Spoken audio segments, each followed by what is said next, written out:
Round জামা বানালে জামার কোনা ঝুলে যায়, যে কোনো একটা সাইড বড় হয়ে যায়, মাঝখান দিয়ে ঝুলে যায়।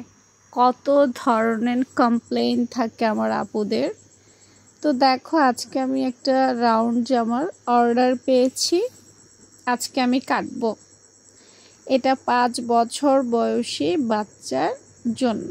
কি করি একটু মনোযোগ দিয়ে দেখো, কিভাবে কাজ করি মনোযোগ দিয়ে দেখো, তাহলে বুঝতে পারবে। প্রথমে আমি কর্নার করে ভাঁজ করে নিলাম। ভাঁজ করে নেওয়ার পর আমাকে কোমরের মাপটা সর্বপ্রথম বের করতে হবে।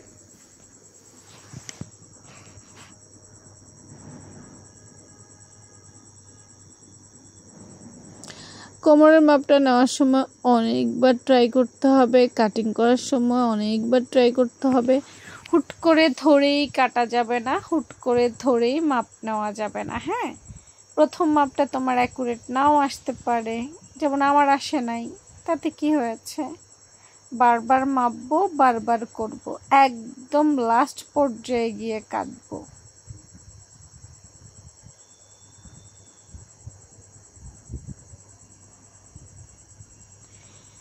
কোমরটা নেওয়ার পর দেখো আপু এখন নিচের রাউন্ড করছি, কিভাবে করছি সেটা একটু দেখো, ঘুরিয়ে ঘুরিয়ে কিভাবে করছি।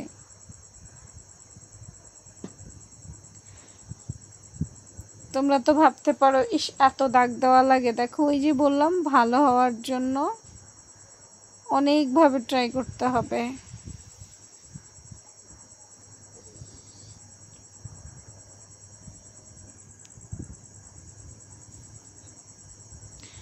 কেটে ফেললাম, এখন উঁচা নিচে আছে কিনা আবারও ঠিক করব। দেখো, এই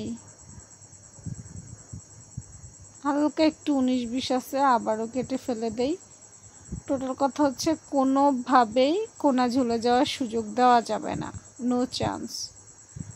এই যে এখন ঠিক আছে, দেখছো উঁচা নিচেও ঠিক করে ফেলছি, কোমর অংশ ঠিক করে ফেললাম। কোমরটা বারবার মেপে চেক করতে হবে, যেহেতু এটা বডি পার্টের সাথে বসবে। হ্যাঁ, একটু ছোট হয়ে গেছে, আর আধা ইঞ্চির মতো আবার বাড়াবো। সবসময় কোমরের জায়গাটা একটু কম কাটা ভালো, টাইট হইলে হবে, কম কাটা ভালো। অনেক সময় এটা পরবর্তীতে বেড়ে যায়, তাই আমি কম কাটি। দেখো হয়ে গেছে রাউন্ড কাটা।